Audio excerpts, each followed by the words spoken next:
welcome to another Mad Hatter Reviews.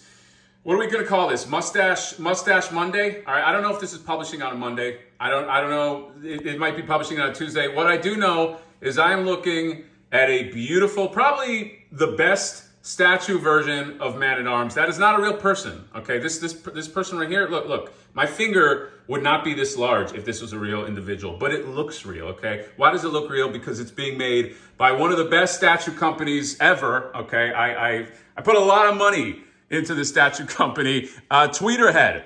Tweeterhead is the company, and this is an exclusive because this is a prototype that yours truly is allowed to take a look at, a prototype of their upcoming Man-at-Arms statue. So the Tweeterhead line continues, the He-Man, Master of the Universe Tweeterhead lines continues, Legends continues. If you are old school channel follower, you know that I did a review of this Tila, which I think unanimously everybody loved, okay? Not my review, okay? They were tepid, tepid at best. But the statue, people were like, the statue is amazing, and she looks amazing, okay? She's still an amazing statue. And I have these out, her and the Skeletor, pretty much for scale.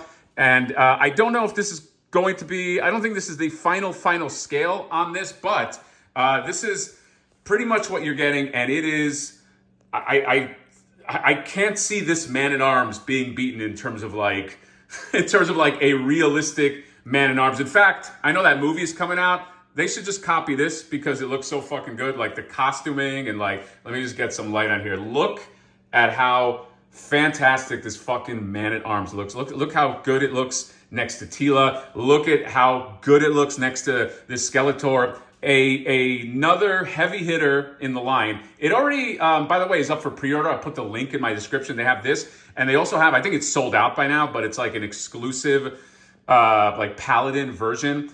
But this one is wild, okay? There is a very Warcraft-ish inspiration to this statue. And if you know me and you know the channel, I'm okay with that. That's, I feel like every medieval fantasy sword and sorcery thing, their natural progression, the natural place to go is Warcraft, okay? Because this is just so beautiful. Armor has, it almost reminds me of the Fifth Element. Like it has like this kind of like that sci-fi where it's like there's no wires exposed. Everything looks like it was built by Man-at-Arms, and it has like that that metal being created sort of feel. The head is amazing. The face is awesome. There is an alternate head. This material too that they use is really cool too. It's almost like he's vacuum sealed in there. You see how it has like all of this texture and these places where it sort of seals the arm, seals the head. It's the attention to detail on these Tweeterhead statues. I feel like I don't really collect any statues anymore. Every now and then, like I'll buy a PCS statue, but I'm pretty all in on this line from the beginning because I just think it's so cool. Look at the fucking the belt right here. You have the sorceress, allegiance to sorceress, as opposed to like, let's say Skeletor, where you know he wears Hordak on his belt. That's kind of the move. If you have allegiance to your boss, you wear them on your crotch or next to your crotch. That's the move I like to make. And then you have these little tassets right here. And look at this fucking mace, man. This really looks, the other thing I love about this is they give it this kind of like mechanical, everything has like this mechanical, like I feel like if I press a button, there'll be like an air release and like it'll just kind of like pop out, and it just has this beautiful, almost like you know that there's functionality here, okay? And down to the legs. And what I do love is this thing has inspirations from a few different things. Has inspirations from like the old toy, has inspirations from like the Four Horsemen classics, has inspiration from 2000X, it has like that big pauldron. It's not like a overly obscene gigantic pauldron, which I think could look silly in a realistic take like this, but it's there and it's represented. So I love the different takes. And then he's got this Grayskull base, which matches the Tila base. Okay, so everything has like a uniformity. This is one of my favorite things. These like this gun, or these three guns on the gauntlet. He looks like a Man-at-Arms. Okay, he definitely took the job seriously. If you turn him around right here, let me show you all of this good stuff. Like, look at this. This is what I'm saying. Like, it kind of has like a Fifth Element.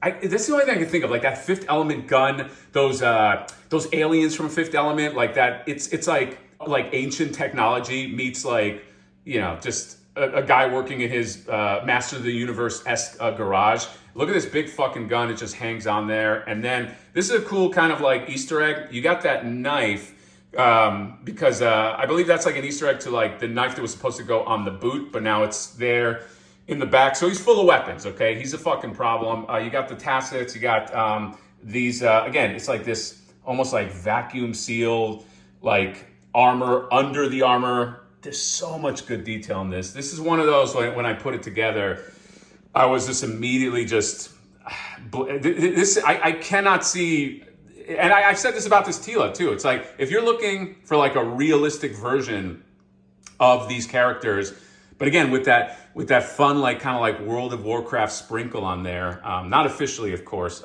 these guys, I mean, they really can't be beaten. And here's the other side of the castle. You got the beautiful fucking green, and oh my God, I love these. Unfortunately, I can't keep this one, okay? That's, I always run into that. People send me stuff, and then I just want to keep it because I fall in love with it. And they say, you know, what is it? Possession is 9/10 of the law. So if I do keep it, what the fuck are they going to do? What are you going to do, Tweeterhead? All right. Anyway, send me free shit. So you got this, the foot right here. And then, yeah, and look how just great he looks. Let me just, now this is lighter. I'm not that strong. This is lighter than like what production is going to be. So that's how I moved it that easily. But you can just see, and now that I'm thinking about it, I think it might be a tad bit shorter in production, which I think tracks, okay, because he's a wee bit tall. But look how good he looks. Father and daughter. You know, this kind of inspires me. I have a daughter, you know what I mean? I feel like in 20 years, can I look like a badass like this? You know, like fighting alongside her? I don't know, okay? Or maybe I'll look more like Skeletor. But let's also show you the alternate head, because there is an alternate head that you guys might like. Some of you are probably going to guess what it is, so let me get that on there. Right, and there you go. There is the mustacheless Man-at-Arms. They did a great job on this, although it always throws me off when he is sans mustache, but this is how he met the sorceress, okay? Spoiler alert. He was all clean shaven, and then she's like, I think you should grow a mustache, and that's the origin of that.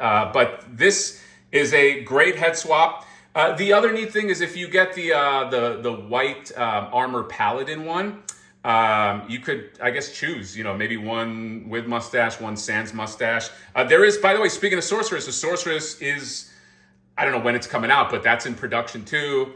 Another, they really do knock these out of the park. I'm sure that she's going to be great in hand as well. I cannot wait to review her. But yeah, I do want to thank Tweeterhead for actually letting me just take kind of like an early peek at this, because I'm such a fan. I'm such a fan of like what they do and how they modernize these pieces right here. Here's him next to Skeletor, if you want to take a look. And by the way, they have two Skeletors. They have this, and they have sort of like a classic Skeletor sans cape. And this guy's on waitlist. I didn't even realize that. This is actually a really fucking popular Skeletor, which, and there's a bust. My buddy has like the Tweeterhead bust. They make amazing stuff. I love this company, man. I love the stuff they produce. Like I said, it's like I rarely dive into the statue game, but when I do, it's normally I get something from PCS or I get something from Tweeterhead, and more often it's Tweeterhead. So yeah, if you are looking for a 1/5 scale, I don't think there's a better place than this Tweeterhead line. Okay, and I did put the other Tila. I remember she comes with an alternate head right here. They all do. Okay, and then back to the mustache head, and they do amazing stuff. This one is going to cost $625. I think $625 to $650. If you get on the Tweeterhead site, it is cheaper, but you can get it on Sideshow as well. And if you want to get the white version, you go to eBay. All right, that one is sold out. So yeah, and my wife, she's quite fond of my Tweeterhead collection as well. Because I know you like this Tila. You've seen it before. I do. Yes. I do. I mean, the sculpt is exquisite. I mean, oh, exquisite. Oh my God. Whoa, look at those eyes. So much expression. Yes. And I love her hair. I mean, she's amazing. You're okay with me owning a sexy Tila? That's fine. That's. She's not real. Oh, she's not real. What about owning a sexy man-at-arms, though? Yeah, Is he's that... a silver fox. Is Come it? on. Wait, what? They- What's yeah. going? Now it's getting weird. He's a badass for sure. Look at all that armor. I mean, Yeah, he has to be. This is like living room quality stuff. Meaning, like, if you have a wife, this is artistic enough that she could allow you to put this in the living room, right? Would you agree? Right. Yeah. No, There you go. definitely. So yes, I don't know. I don't know what else to say. Okay, this is beautiful stuff. Tweeterhead, they're the pros at this, and I again very thankful that they let me review this prototype. Remember, this is a prototype, but their production, I would say, every one of their things, pretty much in production, has been what you get on the prototype. Okay, it's not they never sell you a lemon. I've been very happy with everything I've gotten, and yeah, so. That's it. In terms of when it comes out, I don't know when. Okay, it takes time. These statues take time. They got to get the guy. He's got to paint it. Okay, they fire that guy. They bring in the better guy. That's how it works. So, Man-at-Arms on deck. Tweeterhead. I think Beastman is shipping. Hopefully, when I get that, I do a review of that. Hopefully, I can do a review of a Skeletor as well and some other stuff. So that is all. Let me know what you guys think about this Masters of the Universe Tweeterhead Man-at-Arms. Such a beauty, and maybe I go mustache for the rest of the month in honor of that. So that is it. See you later. Bye-bye.